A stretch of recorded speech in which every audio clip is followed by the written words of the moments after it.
I invite the Minister of Emergency Management and Climate Readiness to lead the House in prayer or reflect. Thank you.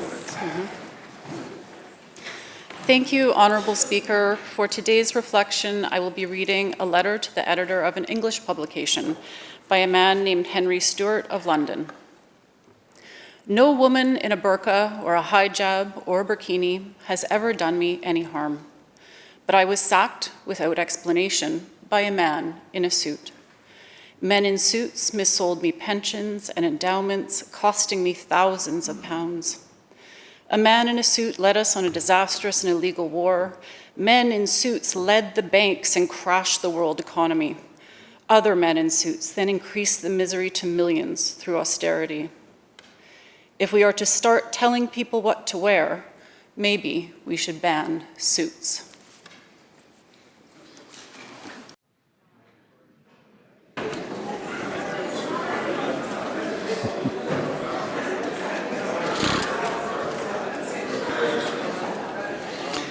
Introductions by members.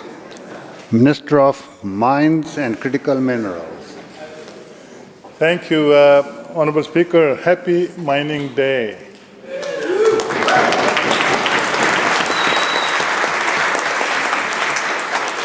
Honourable Speaker, today is a mining day at BC Legislature. I just want to say to the member that mining provides 40,000 good family supporting jobs to the people of British Columbia, supply critical minerals, Honourable Speaker, critical to grow the green economy, and advance reconciliation, Mr. Speaker, with First Nations. I also want to say that the job mining sector provides are on average $130,000. They're really family supporting jobs. And the mining product, Honourable Speaker, we export to Asia, and 90% of the product go to Asia. So that's the other beauty of mining under the current circumstances. We are talking about the tariff situation, diversifying our trade. So it's already diversified. Today we have between 11 to 3 p.m. a dozen mining companies. They're one of the best companies in the province. They're going to put booths at the Hall of Honor, and I urge everyone from all sides to go there between 11 to 3, sorry, and talk to them. They have samples, including gold samples you can take home. They have gold, copper, molybdenum, and silver, metallurgical coal if you want, nickel, all that kind of stuff with them. So I will urge everyone to be there. Very quickly, Honourable Speaker, the company that have representative here today are those. We have Tisico Mines, that they have the BC second largest copper mine, Mr. Speaker. We have the North, yeah, Ravi, yes. We have the North ASL copper and gold mine.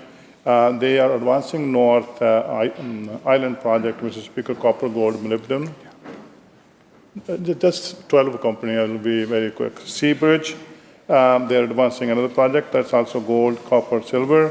And Tech Resources, they have 4,500 people working for them.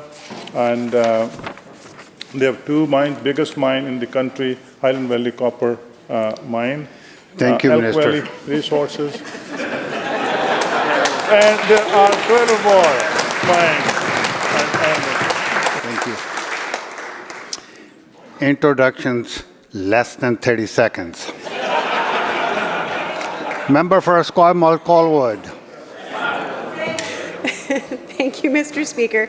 It is an honor and privilege today to recognize in our House Captain Navy Kevin Whiteside, the base commander of CFB Esquimalt Royal Navy, as well as Chief Petty Officer First Class Susan Frisbee, Base Chief Petty Officer. Today I had the honor of giving them a proclamation on behalf of the province of British Columbia for the 80th anniversary of the end of the Second World War in Europe, as well as I'm proud to say that they're in the riding of Esquimalt Colwood, and happy to have them all here. And it's Kevin's, the base commander's, first time here, so give him a big warm welcome.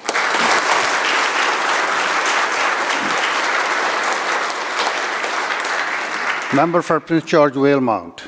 Thank you, Mr. Speaker. It is also my pleasure today to introduce Jacqueline Zwang, who's also with them.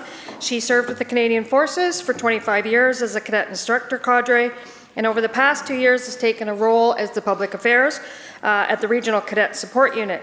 She is very passionate about volunteering and supporting our uniformed personnel, and it has been her honor to act as the director of the Wounded Warrior Run since 2018.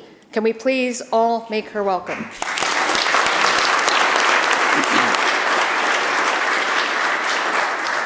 Minister of State for Local Governments. Thank you, Honourable Speaker.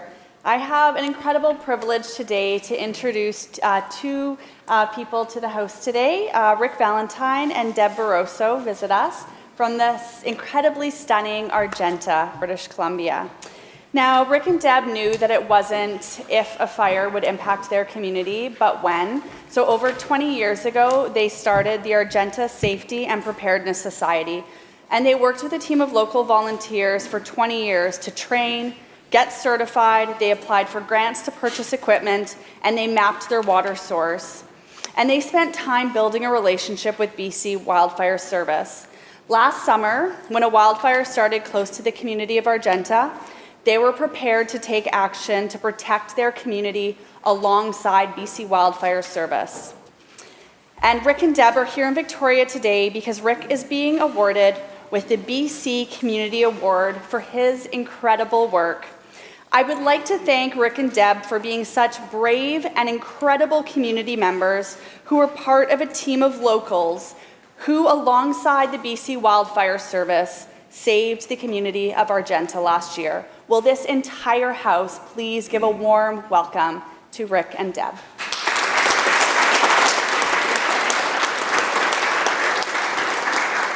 Member for Kootenay Rockies. Thank you, Mr. Speaker. I'd like to take a moment to recognize and warmly welcome the many mining companies that are joining us here today, along with representatives of the Association of Mining Exploration and the Mining Association of BC. Mining helped build this province, and it continues to be a vital engine of economic growth, job creation, and regional development across British Columbia. As the mining critic for the official opposition, I'd like to welcome them and thank you for being here, and happy Mining Month.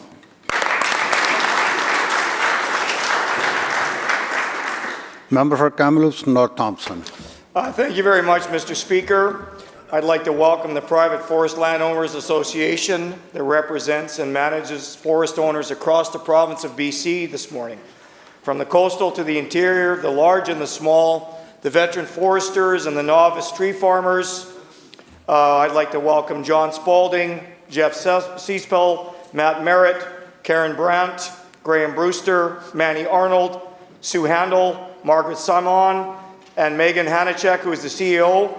PFLA is a nonprofit organization that represents and supports the protections of key environmental values, fiscal responsibility, and respect for private property rights. Will the House please give them a warm welcome?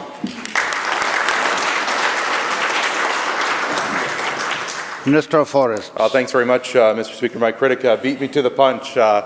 Just also want to, on behalf of the Government Caucus, pleased to welcome, as the MLA across the way did, to the Private Forest Landowners Association. I had an opportunity to meet with them earlier today. They're doing incredible work. They're punching well above their weight in communities right across the province. I want to give a particular shout out to the CEO, Megan Hanachek from Port McNeill, just an incredible person, someone who we rely on very heavily in the Forest Service for advice and guidance at all time. Will the House please join me in making all of them feel very welcome here today? Member for Prince George Mackenzie.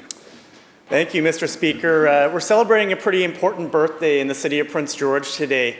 The iconic Mr. PG is celebrating his 65th birthday. But don't worry, Mr. Speaker, he has no plans to retire, and he'll be there for many years to come and will wave at Macy Hansard on her next visit to Prince George.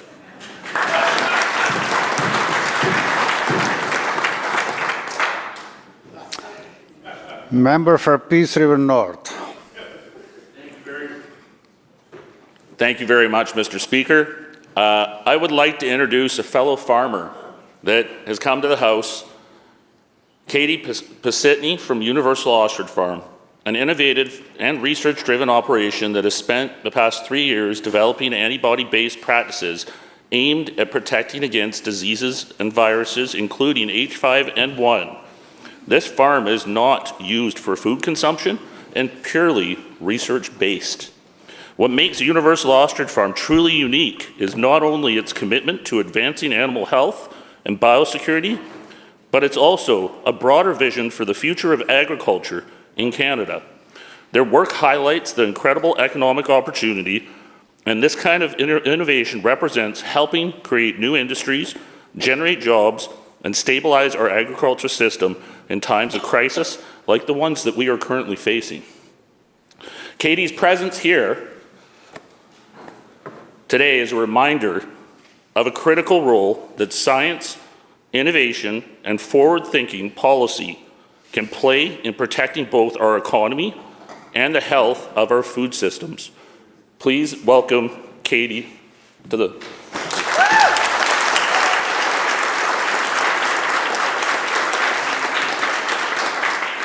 Member for Columbia River Revelstoke. Thank you very much, Mr. Speaker. Just want to welcome back my friend, the Mayor of Kimberley, Don McCormick. He's here for several meetings related not only to the town of Kimberley, which I live in with Don, but to our region as a whole. I want to take a minute to thank the Minister of Health for taking time out of her busy schedule to meet with us yesterday. Please welcome Mr. Don McCormick back to the House, everybody.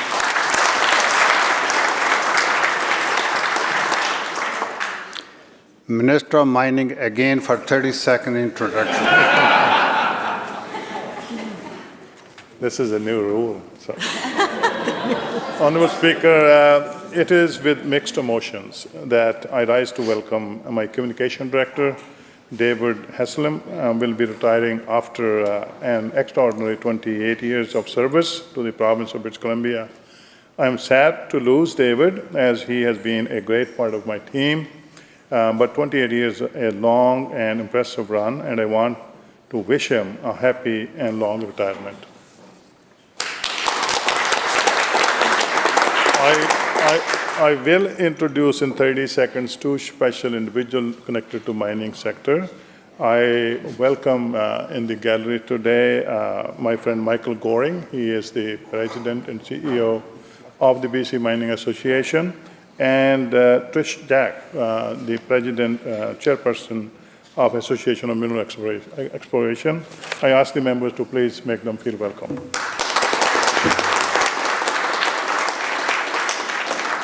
Madam Clerk. Introduction of bills. Statements by members. Member for Prince George Valemount. Thank you, Mr. Speaker. I rise today to talk about an organization I have tremendous admiration for, Wounded Warriors Canada. It seems particularly fitting to draw attention to them today on the 80th anniversary of VE Day. This date, the 8th of May in 1945, marked the day millions of people rejoiced in the news that Germany had surrendered and the war in Europe was finally over. We continue to honor the heroes of the past and remember the sacrifices of today's veterans. Wounded Warriors is a national mental health service offering mental health support providers dedicated to serving trauma-exposed professionals, their families, and organizations. They are focused on raising funds to support programs to assist military veterans and first responders overcome post-traumatic stress disorder and operational stress injuries. The programs empower injured veterans, family members, their caregivers to effectively transition to life after a traumatic injury. The key fundraising event held annually here on the island is the Wounded Warrior Run. The event connects communities to support and raise awareness for crucial mental health programs needed here on the island. This extraordinary journey, a run commencing in Port Hardy and finishing in Victoria, 8 days, 8 runners, 800 kilometers, is in its 11th year, this year raising $245,000. Event Director Jacqueline Zwing, joining us in the gallery today, has said being involved in the run is the highlight of her year and has been quoted, "We need to talk about mental health. We need to help those people that protect our communities every day," unquote. Also joining us today for a first-time runner, the CFB Esquimalt Base Commander, Kevin Whiteside, who dedicated his journey to his late father, a Toronto police officer. He called the run a call to action for communities to better understand the programs and support Wounded Warriors offers. Thank you, Wounded Warriors, for the incredible support you continue to provide our veterans. Let's all honor the fallen and help the living.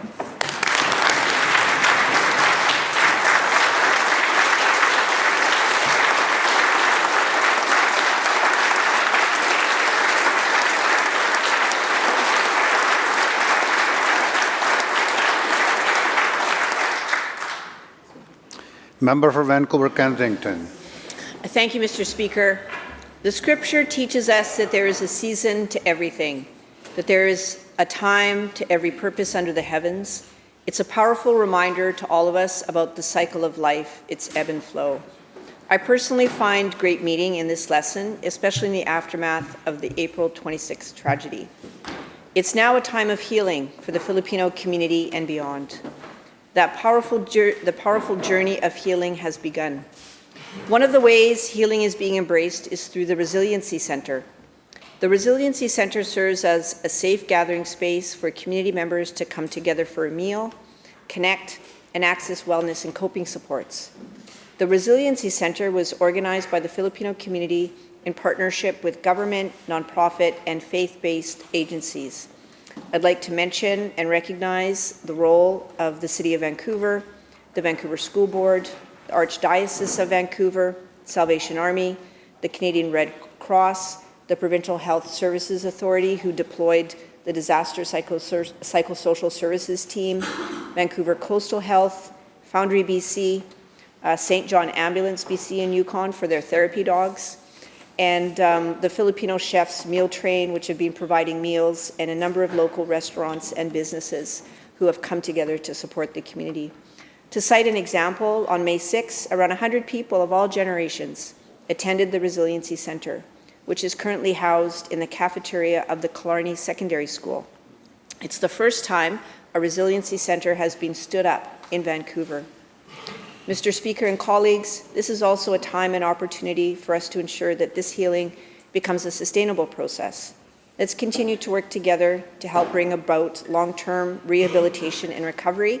And I ask everyone in the House to please extend, I know, your heartfelt thanks to everyone working with incredible care and dedication to provide support. Thank you.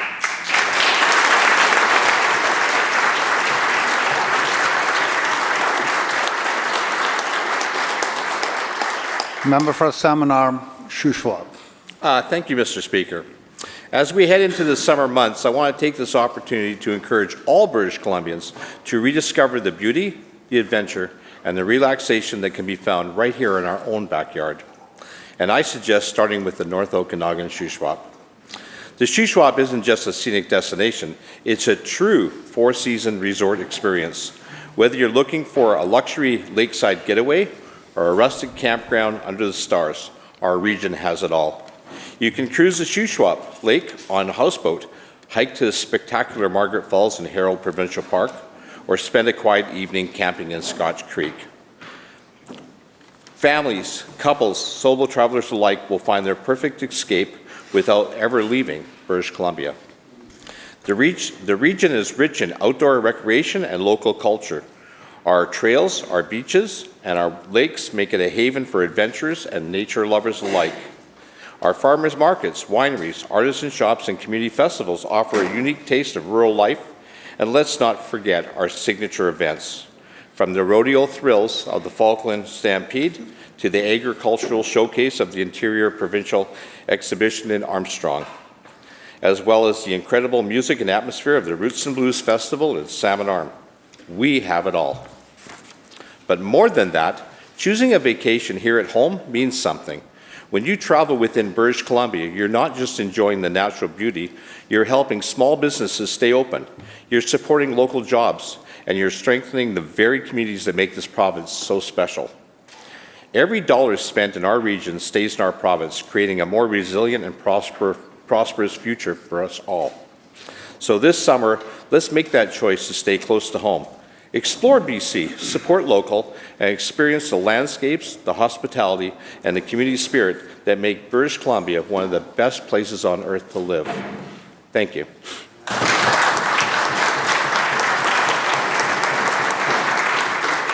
Member for Ladysmith Oceanside. Honourable Speaker, did you know that May is Invasive Species Action Month? What's wrong with that beautiful English ivy that's climbing up the side of your house? It's invasive. Invasive species disrupt ecosystems, increase wildfire risk, cause soil erosion, reduce biodiversity, and adversely affect agricultural production and water quality, all causing substantial economic and environmental damage. Invasive species in BC are estimated to cost us over $2 billion in losses annually. Frustratingly, many invasive species are introduced through everyday activities such as gardening, hiking, and boating. All of us can stop the spread of invasive species through increased awareness and adopting responsible practices such as plant-wise and play, clean, go.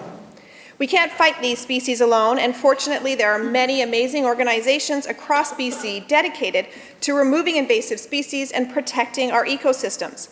In the riding of Ladysmith Oceanside, we're lucky enough to have a dedicated group known as the Mid-Island Stewardship Caucus, taking action against invasive species. MISC was formed in 2021 to allow environmental organizations in the Mid-Island region to come together and discuss stewardship activities and initiatives and support each other to achieve their goals. A few weeks ago, I had the chance to meet with MISC in Qualicum Beach. It was a great opportunity to discuss how we can support each other in our mutual stewardship goals and hear about all the great work they are doing. I was impressed by their dedication, their local knowledge, as well as their commitment to this cause. BC, and while biased Vancouver Island, are home to some of the most beautiful, impressive, and unique ecosystems in the world, and I am so grateful to have so many individuals dedicated to protecting our environment. If the work of MISC can teach us anything, it's that we can't effectively control invasive species alone, but together we can create real change to protect BC's incredible ecosystems. Remember, friends, cut broom in bloom.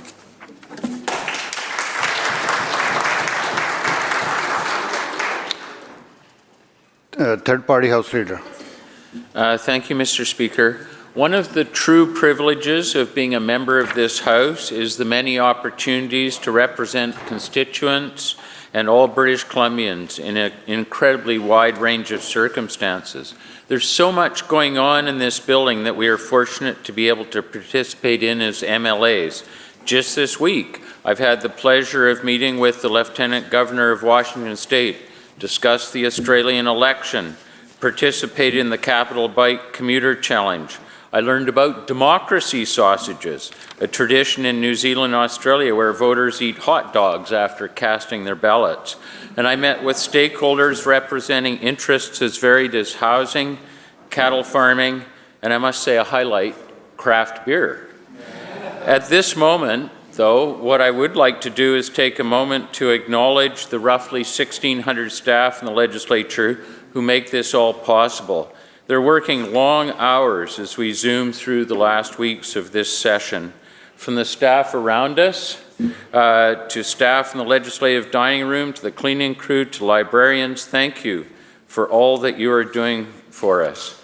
I particularly like to thank the clerks who are doing exceptional work with a large number of rookie MLAs spread across 3 houses and sitting extended hours. The clerk's office has been exemplary as we established the Special Committee on Democratic and Electoral Reform. It's been an astonishing process for me, and I'm sure for many of you, as we imagine what a fair, effective, fully democratic process could look like and the path to get us there. In the upcoming days, the clerk's office will be sharing more with you about the work of the committee, and I invite you and all of your constituents to fully participate in this exciting work. Thank you, Mr. Speaker.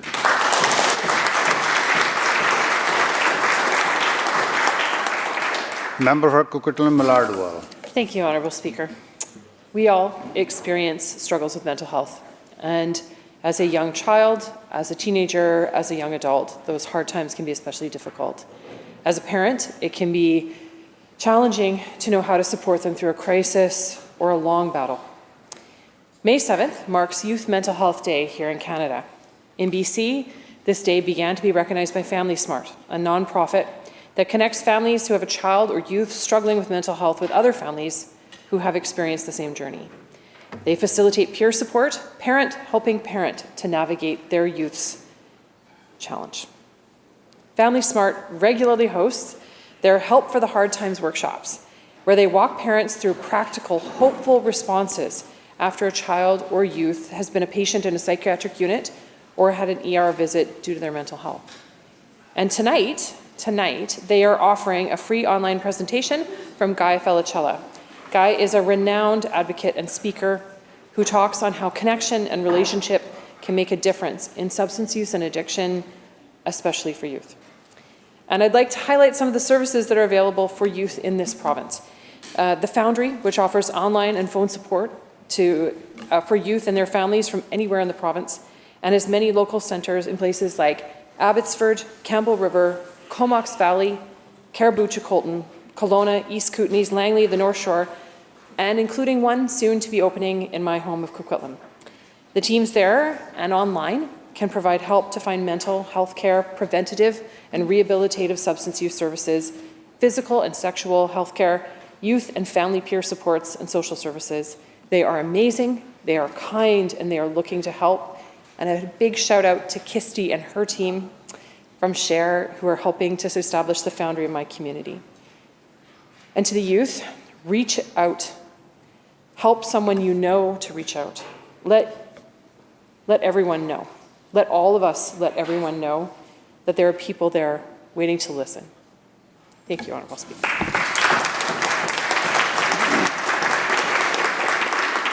Leader of the Official Opposition would like to make an I seek leave to do an introduction. Is leave granted? Please proceed.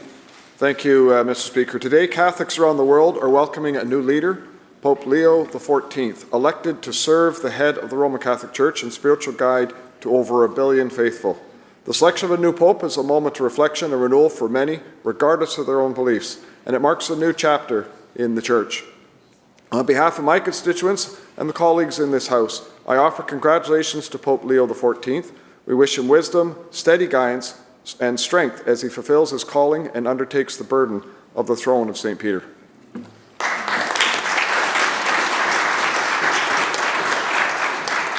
Madam Clerk. Oral questions by members. Leader of the Official Opposition. Thank you, Mr. Speaker. Over 900 days ago, water and sewage services failed at the Lakeview Trailer Court outside of Fraser Lake in my riding. This property is owned and managed by the provincial government. Over 900 days of no running water, no flushing toilets, no showers, no ability to do laundry, or any other basics that most people take for granted. Does the minister responsible for lands think this is acceptable? And when will this government get off its backside and fix it?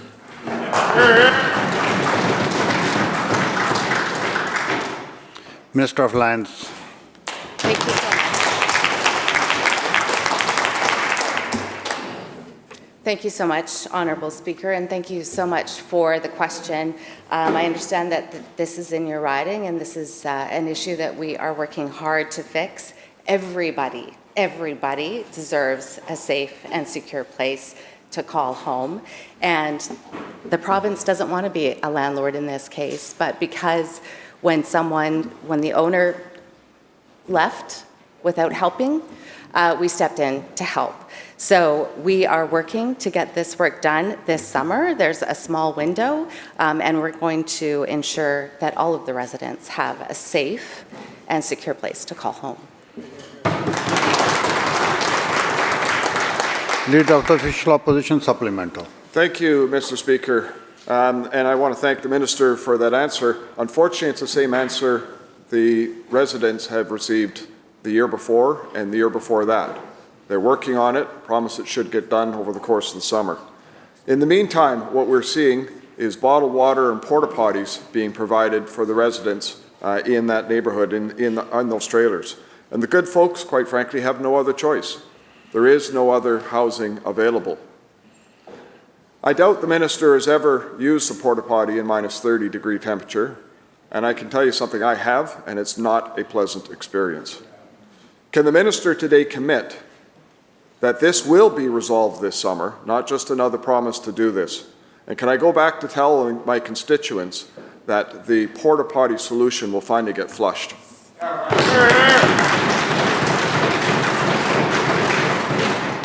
Minister of Water and Land. Thank you so much, Honourable Speaker. And again, thank you. I appreciate you asking if I've ever used a porta potty in minus 30-degree weather. You know what? We can talk about it in the hallway. But it was interesting. It was an interesting experience.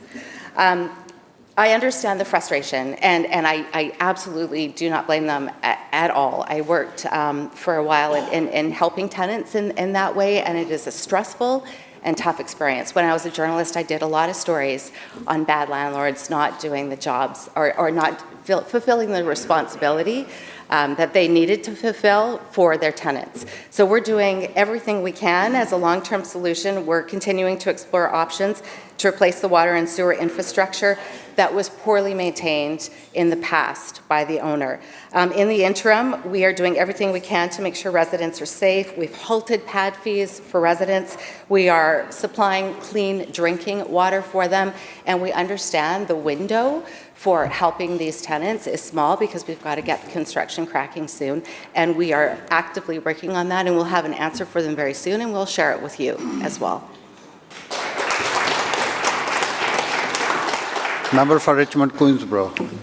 Garrett Cole Sidawi is appearing today at the Penticton Law Courts facing charges of 2 counts of assault, mischief, endangering life, flight from police, driving with a suspended license. Will the Attorney General stand in her place and condemn these vile actions?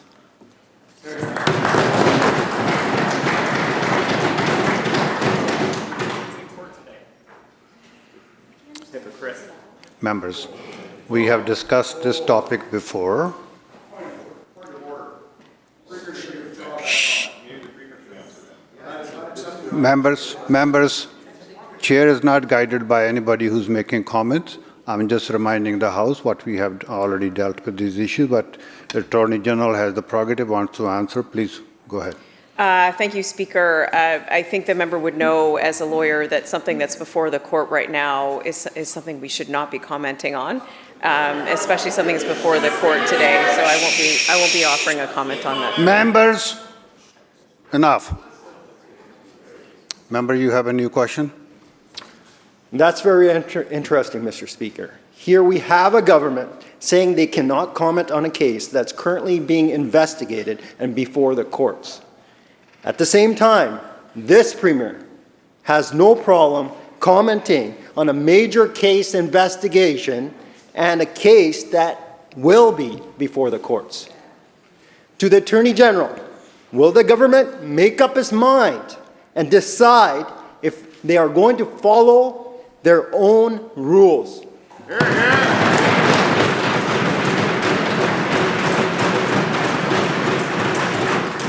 Member, the Chair has already provided guidance on sub judice before, and now if, again, I caution members to be careful. Again, your prerogative, Attorney General, if you want to answer, please proceed. Attorney General. Thank you, Mr. Speaker. We on this side have every confidence in our justice system to investigate, to lay the charges for the BC Crown Prosecution Service to do their independent work, and the justice system and the judiciary to act in an independent fashion, and we'll keep on upholding that system. Thank you. House Leader of the Third Party. Thank you, Mr. Speaker. Members. Mr. Speaker, this government claims to support British Columbians, yet 1 in 10 live below the poverty line. 1/3 of teens report needing but not seeking professional mental health care. 6 people are dying every day from a poison drug supply, and homelessness continues to rise.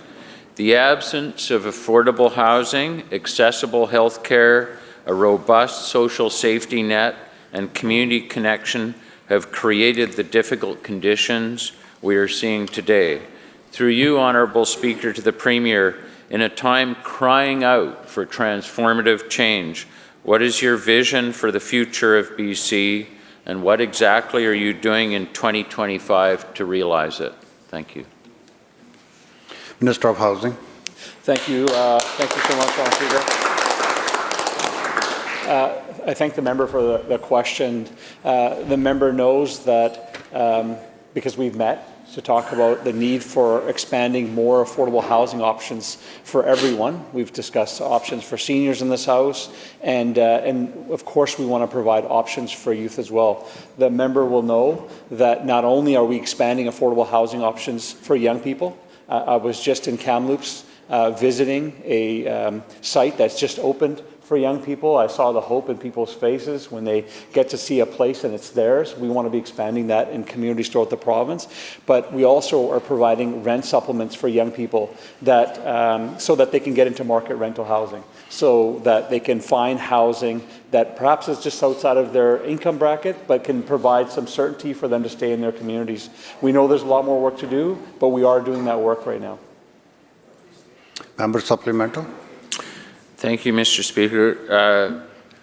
Clearly, the work you're carrying out is not meeting the moment. There's much more to this than simply expanding housing.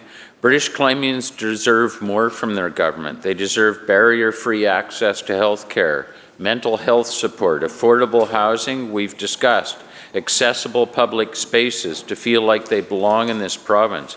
We deserve a government that can prove that it cares for our collective well-being, that our grandchildren will have a livable planet, that we will be met with care and support when we seek help, and that our voices matter at decision-making tables. Through you, Honourable Speaker, to the Premier, what conditions do our communities need for you to feel like your vision is being met? Thank you. Minister. Thank you, Honourable Speaker. And again, thank the member for the question. All those things that the member described are the same values that we have, the same aspirations we have for young people in British Columbia, in all of our communities. I don't think, Honourable Speaker, I don't think there's a member in this place that doesn't want the same thing for every single young person, whether they're in our family, whether they're in our community, whether they're our neighbors. And so I appreciate the member raising this, but housing is central. We understand that when you have housing, housing is healthcare. Housing is the ability for people to get ahead in the economy, Honourable Speaker. It's central to everything we do. And so that's why we've put so much attention. That's why the Premier has made housing, investments in affordable housing, one of the central pillars of his work since he's become Premier. The largest expansion in affordable housing in the entire country, Honourable Speaker, happening here in British Columbia. We know that we need to ensure that there are holistic supports in place. We're going to continue to do that work. Look forward to working with the member to make sure that the vision that he described is a reality for young people across British Columbia. Member for Peace River North. Thank you very much, Mr. Speaker. Today, I'm advocating for Universal Ostrich Farm about an issue that's international, national, provincial, and can even affect my own region or my own farm, and cross over to all different types of animal species. This isn't a particular farm. It isn't just any regular farm. The farmstead in question is conducting cutting-edge research into antibody development that could help fight the avian flu and innovate solutions to treat viruses into the future. Yet despite having no infection currently and strong commitment protocols, the CFIA is moving to destroy their entire flock. Based off of outdated policies, my question, Mr. Speaker, is to the Premier or to the Minister of Agriculture. Will you commit to standing up for this farm and advocate to the federal government and the CFIA to consider a CFIA exemption or alternate options instead of blindly enforcing mass culls?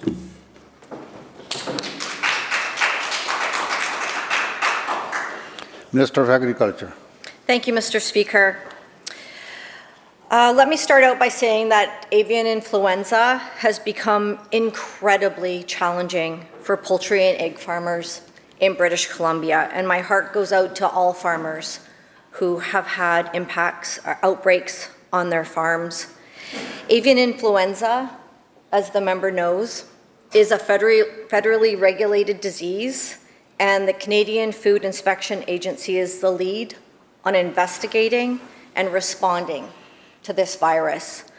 Our government has been helping in the fight against avian flu by working directly with farmers, providing support for testing, mapping, and surveillance. We have a table that we've pulled together with all of the feather flocks in what we're calling the peace times as we prepare for the next very intensive threat of AI expected in September.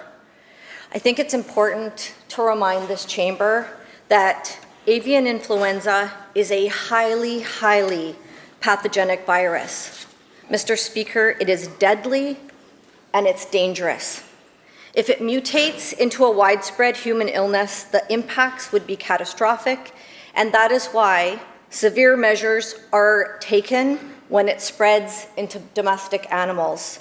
That's the context for why the federal government, CFIA, is taking the steps they take. Member supplemental. Thank you very much, Mr. Speaker. I am here as a farmer myself. I've dedicated my life to being an ambassador to farming. There are different ways forward than doing these outdated mass calls. Yes. There are different types of farms, different types of industries, and different ways that we can approach how we treat this item. Animals are being culled in mass numbers all over North America. And we are not looking into major strategic ways going forward to deal with the fact of these viruses. Mr. Speaker, my question to the Premier or to the Minister of Agriculture: what steps are you going to take to save these 400 healthy, antibody-rich and H5N1 immune ostriches? And please indicate how the culling of 400 magnificent, healthy, irreplaceable dancing ostriches can be humanely killed.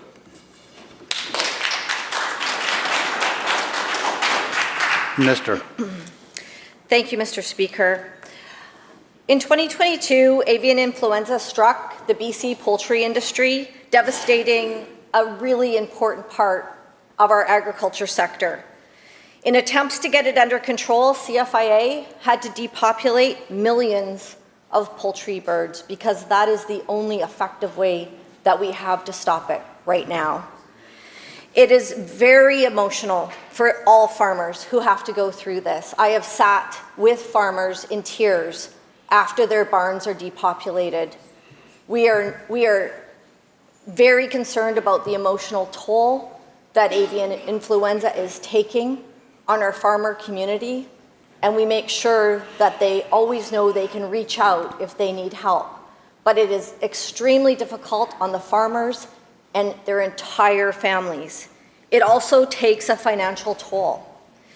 It has huge implications for food security, as we've seen in the United States. I want to acknowledge that the farmers that are visiting us in the House today are going through an incredibly difficult situation. I've committed to meeting with them after question period, Mr. Speaker, and their MLA from Kootenay-Monashee is also joining that meeting, and I've also invited the MLA from Peace River North to join. I have no problem sitting down with that farmer. Member for Langley Abbotsford. Thank you, Honourable Speaker. Yesterday, in estimates, the Minister of Transportation confirmed that 4 new ferries are being brought online, and while 4 aging ferries are being retired at the exact same time. No net increase, no added capacity, just $1 billion merry-go-round. It's the same story as Patullo Bridge replacement, where this government spent over $1 billion to replace a 4-lane bridge with 4 lanes. In both cases, British Columbians are paying more but getting exactly the same. My question through you, Speaker, to the Minister of Transportation: can the Minister explain how replacing 4 ferries with 4 ferries, like replacing 4 lanes with 4 lanes, is supposed to solve the chronic delays, long sailing waits, and service gaps plagued by the BC ferry system?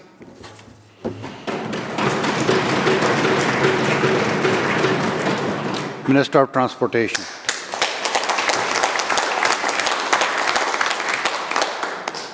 Thank you, Honourable Speaker. As I told the member yesterday, and the member is aware, BC Ferries is not a Crown corporation.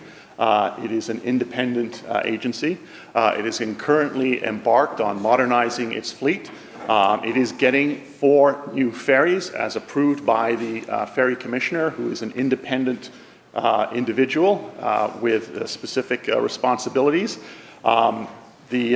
Just because you replace 4 with 4 does not mean you get identical capacity, Mr. Speaker. You can get increased capacity if you're building modern, larger ships. In the same way, Honourable Speaker, as when you build a new 4-lane bridge that is literally twice the size of the old bridge, you're not going to get trucks taking up both lanes, Honourable Speaker. We are designing and building infrastructure to meet the needs of British Columbians today and for tomorrow, whether it's highways or whether it's ferries, whether it's schools or hospitals, and we are going to continue doing that. Member for Kelowna Mission. Thank you, Mr. Speaker. During Sikh Heritage Month, many of us celebrated Vaisakhi. But we were also reminded of this government's election promise from 5 long years ago to establish a South Asian Canadian Heritage Museum or Cultural Centre. Surrey City Council unanimously supported this initiative last year, yet there's no funding allocated in the current BC budget, and in estimates, the minister was unable to provide a timeline. Was this just another empty election promise? Or when will we finally see a plan? Minister of Tourism and Culture. Thank you, Honourable Speaker. Our government believes that recognizing the incredible contributions that South Asian communities have made to our province is crucial. We've done that through supporting our museums, and will continue to do that work. In fact, the member might not know, but we're currently in consultation with the communities, and I say communities because there are members of the South Asian community from all across this world, not just India or Pakistan, but indeed communities all over the world have a diaspora from that community. Fiji, that's my family connection to the community through my husband and his family. So we're in that process now. We want to make sure that communities in BC of South Asians are engaged in the consultation. There wasn't appropriate or enough response, I think, from some communities in this province, and so our working committee, who have been advising me, asked me to extend the consultation to ensure that we had appropriate response from rural British Columbia in particular, where we didn't have enough response to understand fully what those communities wanted to see, to celebrate their culture, to acknowledge who they are, and to acknowledge the important work they've provided in growing this province. So we're doing that work now, and I'm happy to take more questions and work with the community to see their needs met. Thank you, Honourable Speaker.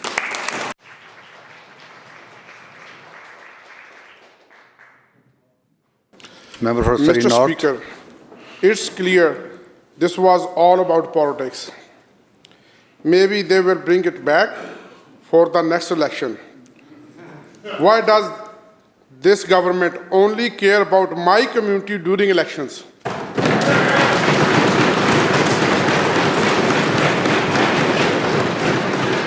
Minister of Housing. Thank you so much, Honourable Speaker, and I want to thank the member for the question.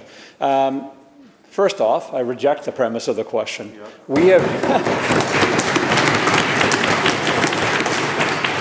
the member has the privilege of sitting over there and looking over at the many faces from the South Asian community that are represented in government. I can assure that. You can't even get your members to show up for a vote, dude. You can't even get your members to show up for a vote, and you want to be in government. Yeah, Goodness. I won't take the bait from my friend across the way. I just will say that we have done a considerable amount of work to engage with the South Asian community. I can share with the member, because I was involved in this process as well. It's not just a building.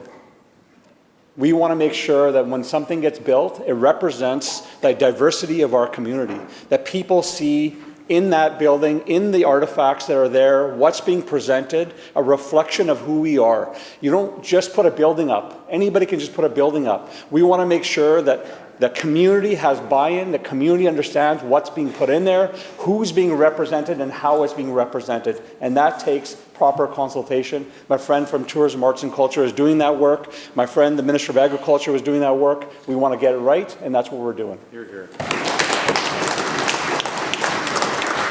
Member for Columbia River Revelstoke. Thank you, Mr. Speaker.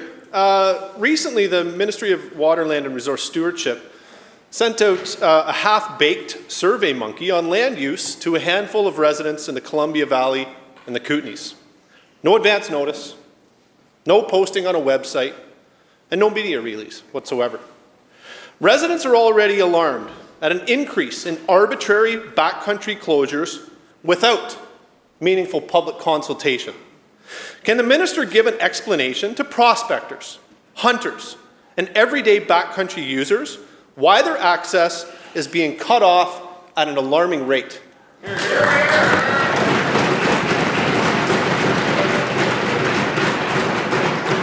Minister of Water and Land. Thank you so much, Honourable Speaker, and thank you so much for the question. Backcountry use is not being turned off at an alarming rate. In fact, not at all. Members.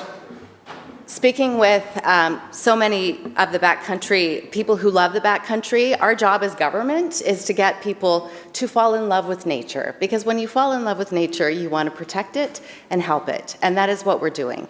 The survey was intended to understand where folks use the backcountry, how they use it, and what their values and priorities are. I know it did cause a bit of alarm, and I don't disagree with you that perhaps we could have done a bit better communicating what our intentions were in the survey, but the very last thing we're going to do is turn the backcountry off from folks who love to use it.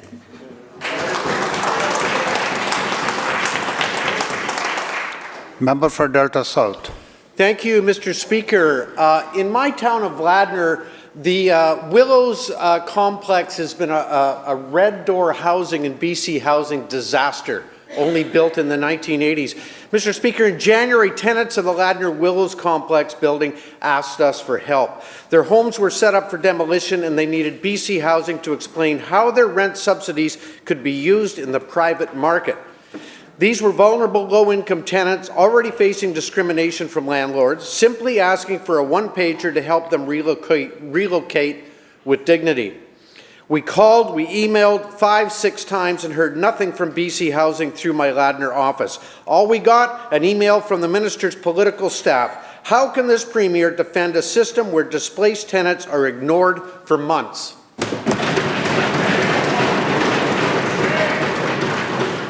Minister of Housing. Thank you, Honourable Speaker. We want to ensure that everyone has access to housing in the communities that they love. Member knows that we have 300 units of housing that's under construction right now in the member's riding, in my community as well. This particular project has been a challenge. The member is well aware that we came forward with a proposal to build housing for those individuals, and Council rejected the proposal. Member. The member is correct. It did happen.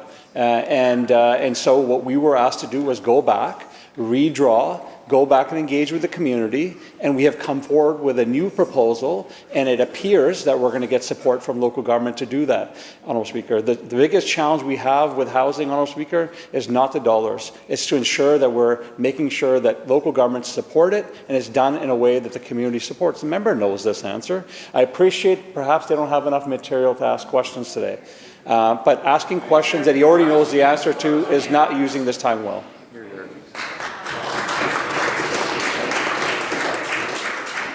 Member for Boundaries-Milkameen.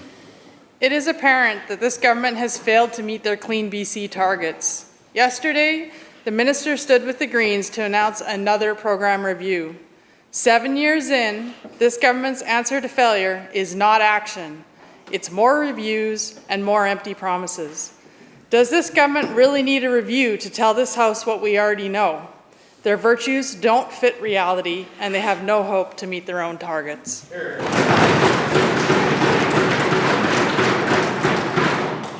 Minister of Energy and Climate Solutions. Honourable Speaker, when you embark on an initiative as important as Clean BC, you put in mechanisms, and this happens in legislation all the time, frequently supported by the member and her colleagues, Honourable Speaker, to review that legislation. That is true of the Clean BC targets and Clean BC legislation. There was a review that is legislatively required for next year. We moved that review forward, working with members in this legislature in the BC Green Party, which it seems to me makes a lot of sense. In other words, Honourable Speaker, what they're suggesting is don't follow what the legislature passed into law. Fair enough. What is less acceptable is that they are opposed to every possible action to address climate change, Honourable Speaker. They're opposed to electrification. They're opposed, the Leader of the Opposition, to the North Coast transmission line. They're opposed, Honourable Speaker, to wind projects. They're opposed, Honourable Speaker, to the low carbon fuel standard. Honourable Speaker, they are opposed to everything we can do to address climate change, which also serve to build our economy, Honourable Speaker. That's their problem, Honourable Speaker. But doing a review of those programs to make sure they're working for people, that's a good thing to do.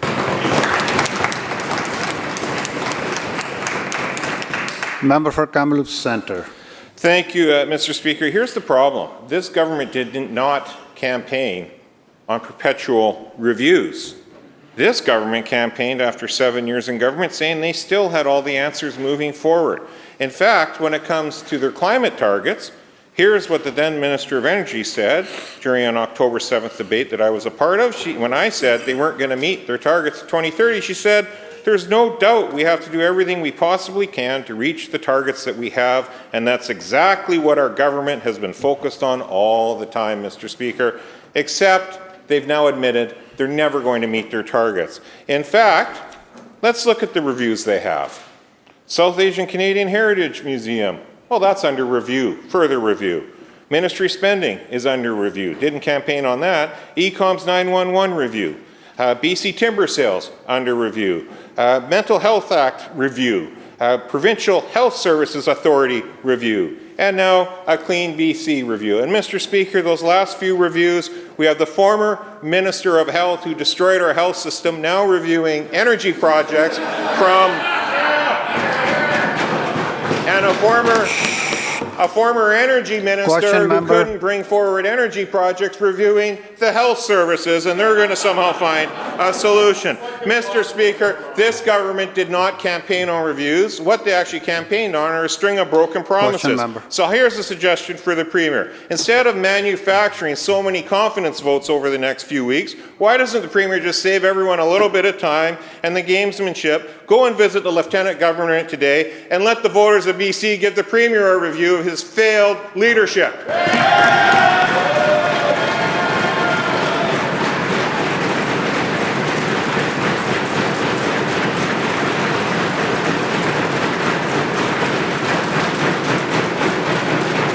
That's enough, members. Thank you. That's enough. Minister. Minister of Energy. Minister. Well, thank you, Honourable Speaker. An opposition that is opposed to electrification projects, opposed to the energy we need for the future, opposed to every single... Members. Honourable Speaker, I think the BC Liberal alumni should be patient. We gave them an opportunity to ask their question, and I'm happy to respond to that question, Honourable Speaker. What you're seeing... Minister will conclude. Honourable Speaker, our government is taking action in these areas. We're taking action with it this week alone, with a second call for power, Honourable Speaker, that will drive economic growth in this province. Will drive, Honourable Speaker, an expression of interest into base capacity projects, Honourable Speaker. We're taking action on the low carbon fuel standard, saving and building jobs in Prince George, Honourable Speaker. We're taking action, and all the member has is, all they have, because they are so disunited about everything, Honourable Speaker, so disunited about everything over there. All they have, Honourable Speaker, all they want is a provincial election. Well, I understand, Honourable Speaker, I couldn't find anybody who thinks that another provincial election is what we need, Honourable Speaker. What we need is action on the economy. What we need is action in response to Donald Trump. What we need is action on health care and education, and that is exactly what this government is delivering.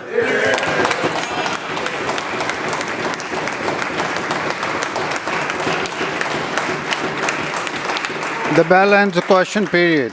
Minister of Health. Thank you, Honourable Speaker. I rise to respond to a question that I took on notice during Tuesday's question period from the member from Bulkley Valley Stikine. The member made allegations regarding reimbursement for specialists who travel and provide medical services for rural communities. We know that it's crucial to deliver care to people in BC when and where they need it, and that of course includes rural and remote areas, Mr. Speaker. The Northern Isolation Travel Assistance and Outreach Program provides funding for physicians who visit eligible rural and isolated communities to provide medical services.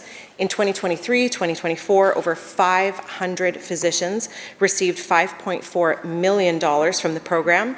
This funding supported 4,500 physician trips and resulted in 85,000 patient visits.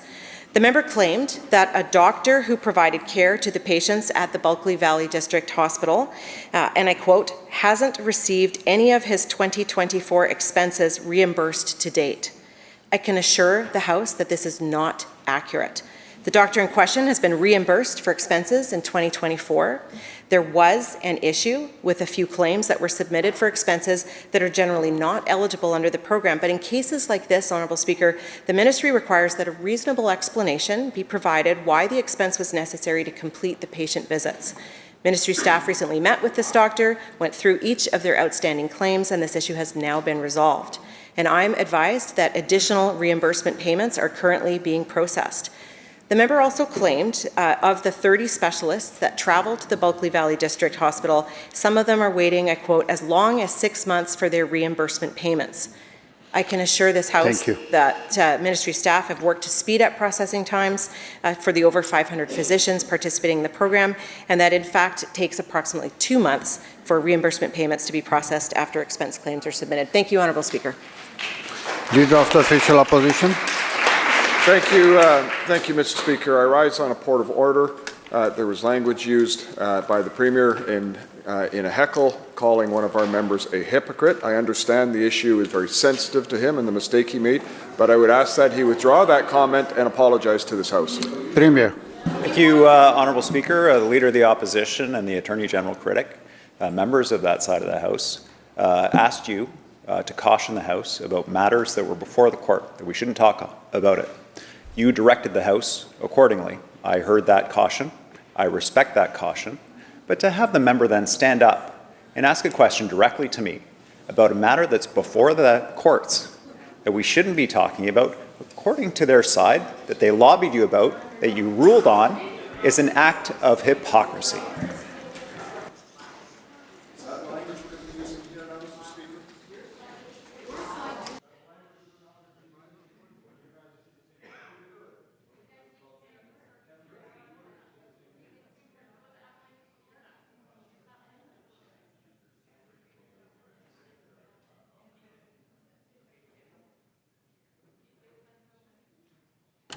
Members, regardless how the question is put and how we are tempted to answer the question, despite all that, we must be very cautious that we never use unparliamentary language in this chamber.